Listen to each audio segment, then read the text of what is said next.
Hi friends, welcome to my channel. ನಾನಿವತ್ತಿನ ವಿಡಿಯೋದಲ್ಲಿ ನಿಮಗೆ ಫಿಶ್ ಕರಿನ ಹೇಗೆ ಮಾಡೋದು ಅಂತ ತಿಳಿಸ್ಕೊಡ್ತಾ ಇದ್ದೀನಿ. ನಮ್ಮ ಜೋಗದಲ್ಲೂ ಕೂಡ ಒಂದೊಂದು ದಿನ ಈ ರೀತಿಯಾಗಿ ಫಿಶ್ ಮನೆ ಮುಂದೆನೇ ಮಾರಲಿಕ್ಕೆ ಬರ್ತಾರೆ. ಸೊ ಅವ್ರ ಹತ್ರ ನಾನು ಫಿಶ್ನ ತೊಗೊಂಡು ಈ ರೆಸಿಪಿನ ಟ್ರೈ ಮಾಡಿದ್ದೀನಿ. ರೆಸಿಪಿ ತುಂಬಾ ಡಿಫ್ರೆಂಟಾಗಿ ತುಂಬ ಚೆನ್ನಾಗಿ ಬಂದಿದೆ. ನೀವು ಕೂಡ ಈ ರೆಸಿಪಿನ ಒಂದು ಸಲ ಟ್ರೈ ಮಾಡ್ಬೋದು. ಇದು ರೊಟ್ಟಿ ಮತ್ತು ಚಪಾತಿ, ರೈಸ್ಗೂ ಕೂಡ ತುಂಬಾ ಚೆನ್ನಾಗಾಗತ್ತೆ. ಇದಕ್ಕೆ ಬೇಕಾಗಿರುವಂಥ ಇಂಗ್ರೀಡಿಯೆಂಟ್ಸ್ನ ನೋಡ್ತಾ ಹೋಗೋಣ. ನಾನು ಒಂದು ಸಣ್ಣ ಕಪ್ಪಷ್ಟು ಕಾಯಿ ತುರಿ ತೊಗೊಂಡಿದ್ದೀನಿ. ಅದಾದಮೇಲೆ ಅರಿಶಿಣದ ಪುಡಿ, ಧನಿಯಾ ಪುಡಿ, ಖಾರದ ಪುಡಿ, ಒಂದು ಸಣ್ಣ ನಿಂಬೆಹಣ್ಣಿನ ಗಾತ್ರದಷ್ಟು ಹುಣಸೆಹಣ್ಣನ್ನ ತೊಗೊಂಡು ನೀರಲ್ಲಿ ನೆನೆಸಿಟ್ಕೊಂಡಿದ್ದೀನಿ. ಕರಿಬೇವಿನ ಸೊಪ್ಪು, ಕರಿಮೆಣಸಿನಕಾಳು, ಲವಂಗ, ಬಿಳಿ ಎಳ್ಳು, ಜೀರಿಗೆ, ಸ್ವಲ್ಪ ಮೆಂತೆ, 2 ಈರುಳ್ಳಿ ಮತ್ತು 3 ಟೊಮ್ಯಾಟೊ, ಕೊತ್ತಂಬರಿ ಸೊಪ್ಪು, ಶುಂಠಿ, ಬೆಳ್ಳುಳ್ಳಿ, ದೋಡಿ ಮೀನನ್ನು ತೊಗೊಂಡು ಚೆನ್ನಾಗಿ ತೊಳೆದು ಮತ್ತು ನಾನು ಚಿಕ್ಕದಾಗಿ ಕಟ್ ಮಾಡಿ ರೆಡಿ ಮಾಡಿ ಇಟ್ಕೊಂಡಿದ್ದೀನಿ. ನೋಡಿ, ಈ ರೀತಿಯಾಗಿ ಪೀಸ್ ಮಾಡಿಕೊಂಡು ರೆಡಿ ಮಾಡ್ಕೊಂಡು ಇಟ್ಕೋಬೇಕು. ಅದಾದಮೇಲೆ ನಾನು ಇದಕ್ಕೆ ಮಸಾಲೆನ ಹೇಗೆ ಮಾಡೋದು ಅಂತ ತೋರಿಸ್ತಾ ಇದ್ದೀನಿ. ಇವಾಗ 1-2 ಸ್ಪೂನ್ ಎಣ್ಣೆ ಹಾಕಿ ಇದಕ್ಕೆ ನಾನು ಈರುಳ್ಳಿನ ಹಾಕ್ತಾಯಿದ್ದೀನಿ. ಈರುಳ್ಳಿ ಚೆನ್ನಾಗಿ ಫ್ರೈ ಆದಮೇಲೆ ಟೊಮೆಟೊ ಹಾಕ್ತಾಯಿದ್ದೀನಿ. ಟೊಮೆಟೊ ಈರುಳ್ಳಿನ ಚೆನ್ನಾಗಿ ಫ್ರೈ ಮಾಡ್ಕೊಳ್ಳೋಣ. ಅದಾದಮೇಲೆ ಸ್ವಲ್ಪ ಶುಂಠಿ ಮತ್ತು ಬೆಳ್ಳುಳ್ಳಿ, ಸ್ವಲ್ಪ ಕೊತ್ತಂಬರಿ ಸೊಪ್ಪು ಚೆನ್ನಾಗಿ ಫ್ರೈ ಮಾಡ್ಕೋಬೇಕು.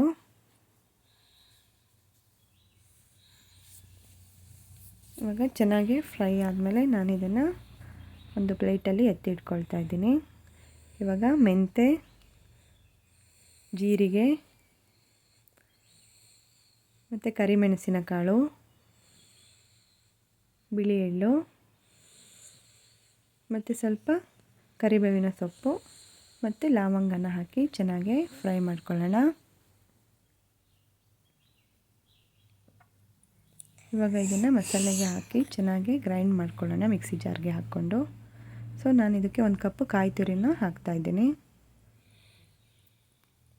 ಅದಾದಮೇಲೆ 1-2 ಸ್ಪೂನು ಖಾರದ ಪುಡಿ ಹಾಕ್ತಾಯಿದ್ದೀನಿ. ನಿಮಗೆ ಎಷ್ಟು ಬೇಕೋ ಅಷ್ಟು ಖಾರನ ನೋಡಿಕೊಂಡು ಹಾಕ್ಕೋಬೋದು.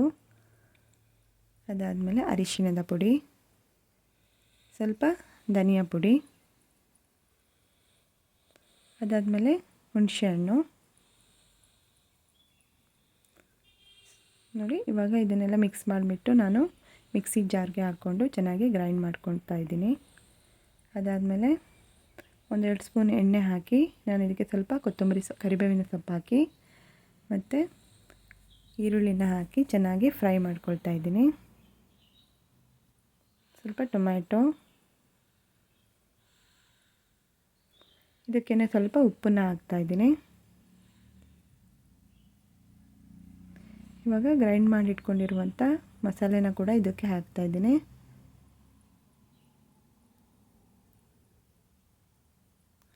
ನೀರನ್ನು ನೀವು ಎಷ್ಟು ಬೇಕೋ ಅಷ್ಟು ನೋಡಿಕೊಂಡು ಹಾಕ್ಕೋಬೋದು.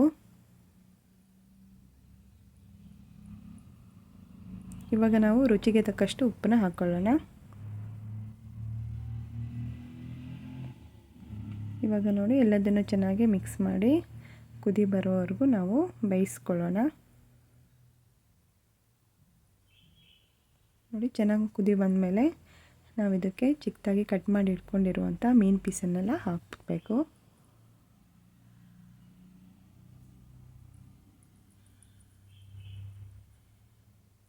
ನೋಡಿ, ಈ ರೀತಿಯಾಗಿ ಮೀನು ಪೀಸೆಲ್ಲ ಹಾಕಾದ್ಮೇಲೆ 1-2 ಕುದಿ ಬಂದಮೇಲೆ ಗ್ಯಾಸ್ನ ಆಫ್ ಮಾಡಬೇಕು. ತುಂಬ ಕುದಿಸ್ಬಾರ್ದು. ನೋಡಿ, ತುಂಬ ಚೆನ್ನಾಗಿ ಬಂದಿದೆ. ರೈಸ್ಗೂ ಕೂಡ ತುಂಬಾ ಚೆನ್ನಾಗಾಗತ್ತೆ. ಈ ರೆಸಿಪಿ ನಿಮಗೆ ಇಷ್ಟ ಆಗಿದ್ದರೆ ಲೈಕ್ ಮಾಡಿ, ಕಮೆಂಟ್ ಮಾಡಿ, ಶೇರ್ ಮಾಡಿ ಮತ್ತು ಮರಿದೇನೆ ಸಬ್ಸ್ಕ್ರೈಬ್ ಮಾಡಿ. Thank you.